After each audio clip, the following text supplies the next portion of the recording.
শিক্ষা কেন্দ্ৰত নতুনকৈ সংযোজন হোৱা বৰঠাকুৰ IAS একাডেমি আজি উদ্বোধনী অনুষ্ঠানত উপস্থিত থকা নগাঁও পৌৰসভাৰ পৌৰপতি অম্বিকা মজুমদাৰ ডাঙৰীয়ানী, উপস্থিত থকা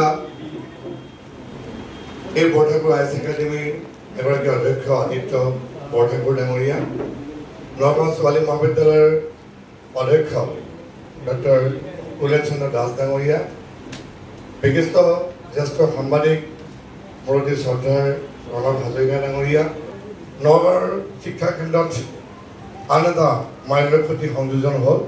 যিসকল উঠি অহা প্ৰজন্মই তেওঁলোকে বিশেষভাৱে APSC বা UPSCত তেওঁলোকে অৱতীৰ্ণ হ'ব বিচাৰে, তেওঁলোকৰ কাৰণে এটা যিধৰণে অসমৰ ভিতৰতে এটা উচ্চ মানদণ্ডৰ শিক্ষা অনুষ্ঠান বৰঠাকুৰ IAS একাডেমি আমি নিজে দেখা পাইছোঁ।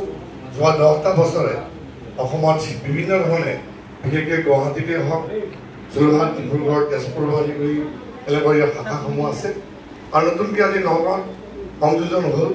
আৰু ইয়াৰ দ্বাৰা বিশেষভাৱে আমাৰ যিখিনি আৰ্থিকভাৱে বহুত দুৰ্বল কিন্তু মেধাসম্পন্ন ছাত্ৰ ছাত্ৰীসকল আছে, যিসকলে গুৱাহাটীত গৈ বা অসমৰ বাহিৰত গৈ তেওঁলোকৰ কোচিং কৰাৰ হেঁপাহ থাকে যে আমি বিশেষভাৱে UPSCত আমি অৱতীৰ্ণ হ'ব বিচাৰোঁ বা আমি কৃতকাৰ্যতা হ'ব বিচাৰোঁ।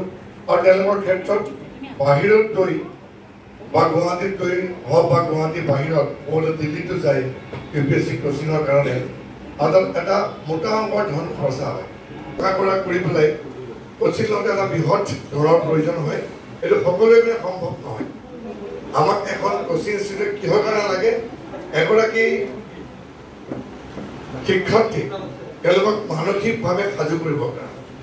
অকল এইটোৱেই নহয় যে IAS একাডেমি এখনত কোচিং আমি দেখা পাইছোঁ যে যোৱা সময়ছোৱাত যিধৰণে APSC ক্ষেত্ৰত বহুতে অৱতীৰ্ণ হয়, কিন্তু UPSC বুলি ক'লে ভয় খাই কাৰণে যে আমি ইমান কষ্ট কৰি পেলাই পাম জানো বা আমি সফল হ'ব পাৰিম জানো, বহুত টান, এই ধৰণৰ এটা তেওঁলোকৰ মনত ভাৱ আহে।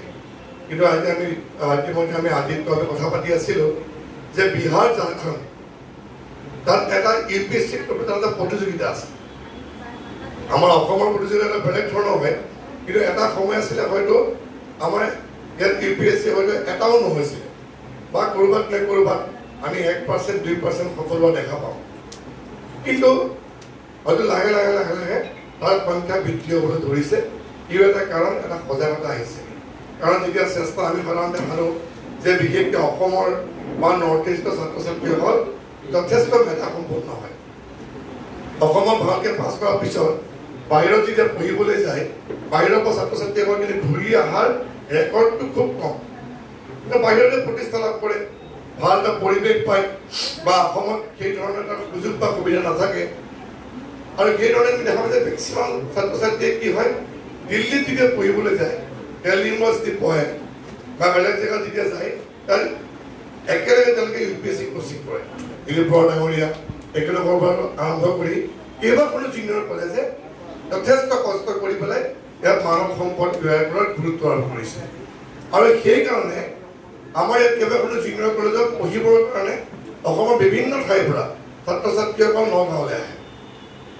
আৰু নগাঁৱত অহাৰ পিছত আমি এটা পৰিৱেশ দিছোঁ। অকল মই জুনিয়ৰ কলেজৰ কথাই নকওঁ, আমাৰ যিকেইখন মহাবিদ্যালয় আছে, নগাঁও মহাবিদ্যালয় কওক বা নগাঁও ছোৱালী মহাবিদ্যালয় কওক, আনন্দ বিজ্ঞান ডিব্ৰুগড় মহাবিদ্যালয় হওক, বহুত কেইখন মহাবিদ্যালয় ইতিমধ্যে দেখা পাইছে ভাল ফলাফল কৰে। নাকৰ ফালৰ পৰা তেনেকুৱা যিখিনি গ্ৰেড ভাল হয় আৰু সুন্দৰ সুন্দৰ ৰিজাল্ট হৈছে। এইবাৰ দেখা পাইছে যে পাৰ্চেণ্টেজ কাটত বহুত ওপৰত দিছে। গতিকে পৰিৱেশটো নগাঁৱত আছে। নগাঁৱত শিক্ষাৰ্থীৰ অভাৱ নাই। নগাঁৱত আমি যিধৰণে জুনিয়ৰ কলেজ বা আমাৰ যিবিলাক ছিনিয়ৰ কলেজসমূহ আছে, তাৰ এটা শিক্ষাৰ পদ্ধতি বহুত উচ্চ মানদণ্ডৰ। কিন্তু নগাঁৱতে আকৌ এইখিনি পঢ়াৰ পিছত তেতিয়া UPSC যেতিয়া আমাৰ কোচিঙৰ কাৰণে বাহিৰত যাবলগীয়া অৱস্থা হয়। দুই এখন আছে আমাৰ য'ত আমাৰ ছাত্ৰ ছাত্ৰীসকল উপকৃত হয়। কাৰণ মই পুনৰবাৰ কৈছোঁ, আমি ছাত্ৰ ছাত্ৰীসকলক পাওঁ বা মোৰ ওচৰলৈ আহে যে ছাৰ মই UPSC কোচিঙত যাব বিচাৰিছোঁ, গুৱাহাটীৰ আমুক অনুষ্ঠান আপুনি আমাক সহায় কৰি দিয়ক।